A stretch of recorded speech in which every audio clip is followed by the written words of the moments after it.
Hello everyone. Today I wanted to talk about phasing and what that means in the recording and in the mixing phase, particularly in the mixing, so what you can do in the mixing phase.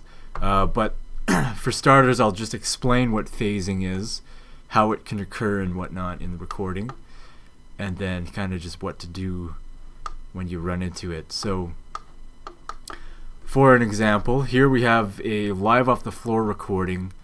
We have 9 different nine different drum mics set up, and then I think 5 other mics. 2 of them are room mics. So let's take the kicks for an example here. We have an inner kick mic and then an outer kick mic here. And there we go. So the sound source from a kick drum, when you hit the batter is going to hit the skin of the kick drum, and from that hit it's going to resonate the head in a sort of vibrational pattern, like really super fast, quickly, like that. And what it does is every time it pushes out, it's pushing air and applying air pressure onto the diaphragm of the mic. And the diaphragm of the mic is going to sink in every time the air pressure pushes, and it's going to sink back every time the air pressure releases. So that gets transferred into electrical energy, and the electrical energy from the mic it gets stored into the DAW, and that's what this here is. This is representing the acoustical energy transferred into electrical energy and then stored in digital format here. So what happens here is when it's pushing and the air pressure is pushing on the mic, you have a positive peak, and when it retracts and comes back, you have a negative peak. And phasing is when you have 2 or more different signals and they're not quite aligned. So as you can see here, let's amplify this a little bit. This has a positive peak here, a negative peak here, and a positive peak here, whereas this one has a positive peak here when this one is going into the negative, and then this one has a negative peak when this one's going into the positive. So this here is almost exactly 180 degrees out of phase. If, let's say, so these are two different kick mics. One of them's in the inner side, and one of them is on the outside of the kick drum. And so when you hit the batter, it reaches the inner mic first, and then reaches the outer mic second. So that's why there's this gap here. This is how much time it takes, or the difference in time it takes between the 2 mics for that energy to reach the mics. If we were to move the kick mic, the outer kick mic, forwards and backwards, we would see the energy here, the positives and the negatives. It would be moving back and forth. As you move the mic back, it moves the signal further away. It has a longer time to reach the actual mic, the diaphragm of the mic. And when you move it closer, it will move the signal closer to what the inner kick drum mic is picking up. So let's just reset that. So that if that's the thing that you want to do in the recording process, that's why mic placement is so crucial. Is you want to move the mics around until you minimize the phase as much as possible, and you're pretty much never going to make it perfect recording where there's 0 phase.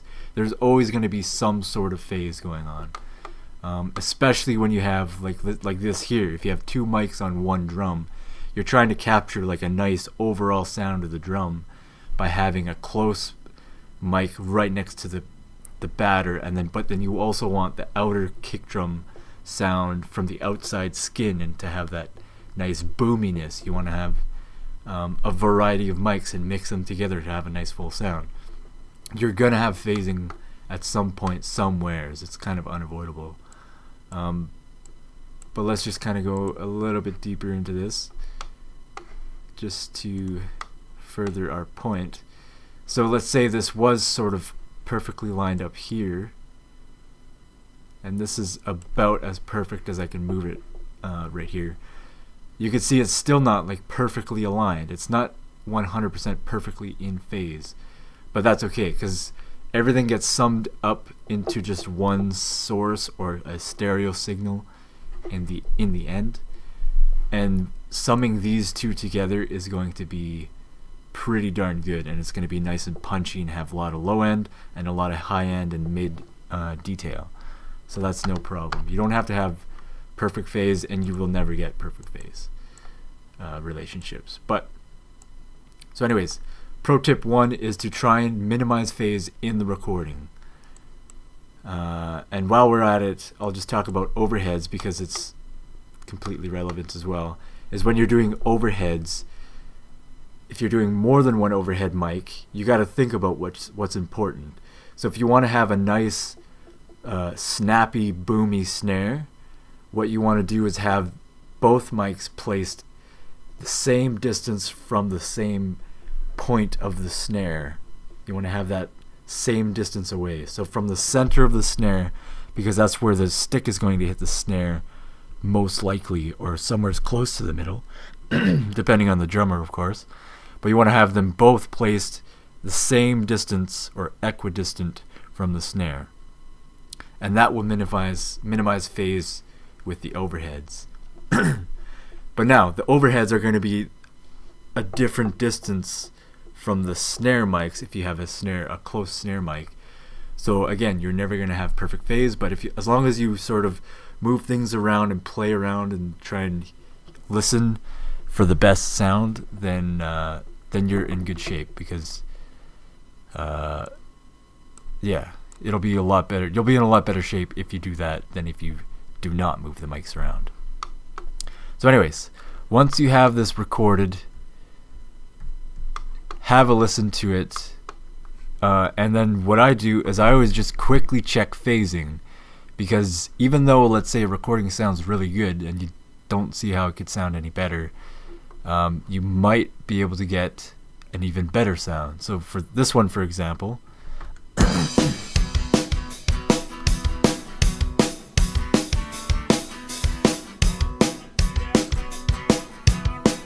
you can hear this kick drum. This kick drum mic is nice and snappy. Not a heck of a lot of low end, but there's low end there.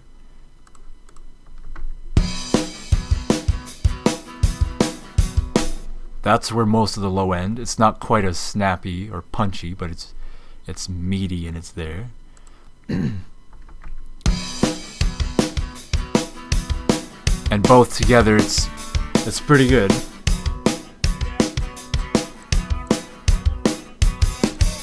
Turn one up, turn one down, whatever, you can kind of blend a nice mix. It sounds pretty decent. But when you flip the polarity, so check this out.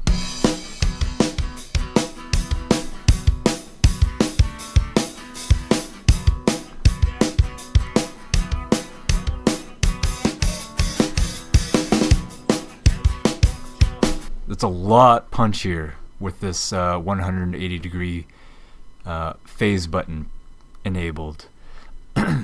So that's the important part here, is that you can look at it visually and you can see it's almost 180 degrees out of phase.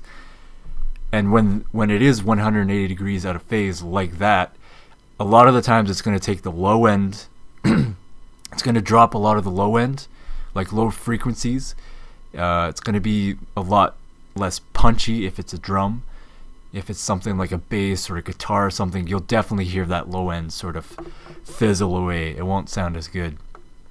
And let's listen to the snare as well. The snare is not so obvious, but there is a little bit of low end that goes back into the snare when I turn this phase button in.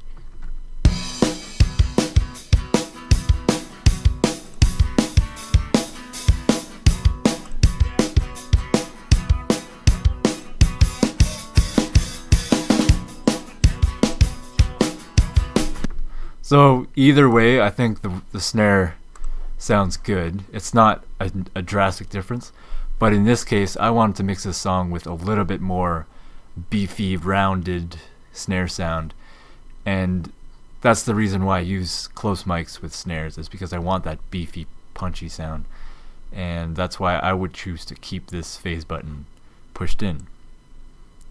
And since we're on this topic again, I'm just gonna scroll down. I'll move these guys up because the room mics are what's important for me right now for what I'm going to explain.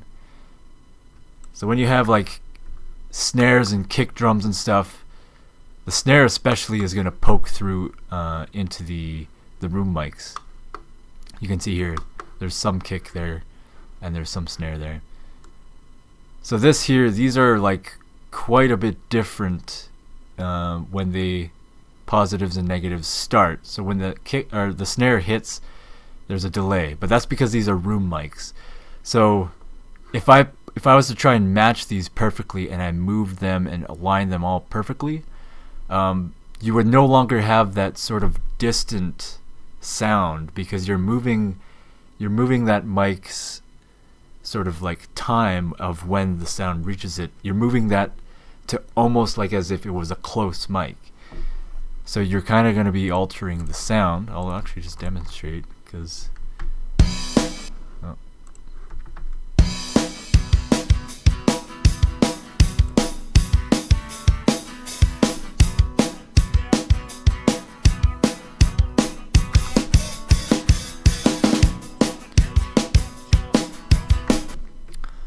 I don't know about you, but I could definitely hear it sounded a lot more like there was just close mics, so less of a roomy sound. I think it did actually clean up that low end for like the whole drum set overall. Let's actually redo that.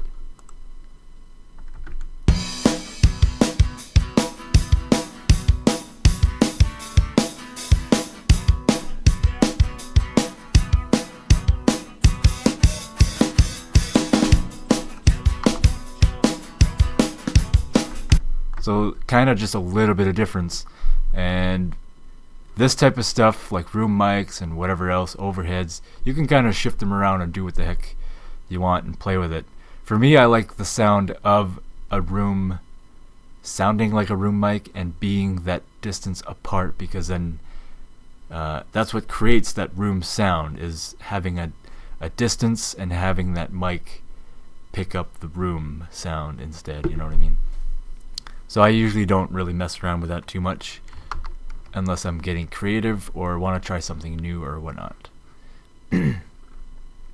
So that is that. I think that kind of covers it. You can basically just take what I showed you guys and put that towards anything. You can put that towards the guitar and whatever else.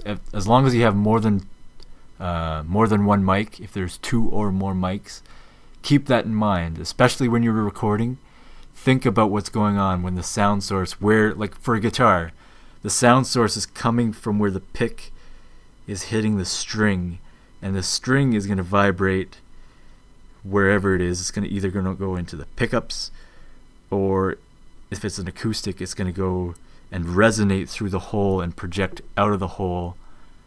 But first, it hits the string. It hits the pick. So that's the main source. If you're going to have 2 mics here, you're obviously going to have phasing, and there's no way to compensate for that. But if you move the mics around, what you're doing is you're playing with the phase relationship between the 2 mics, and then if you move them around, you can try and find a sweet spot where it sounds the best to your ears at that time. So definitely play around with that, and then when you get to the mixing stage, just quickly push a bunch of phases and just see if it drastically changes the sound or not.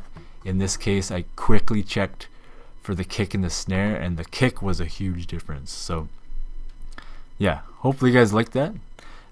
Leave a like if you did, and hit that subscribe button, because it's awesome for you to subscribe to my channel. And please leave a comment as well.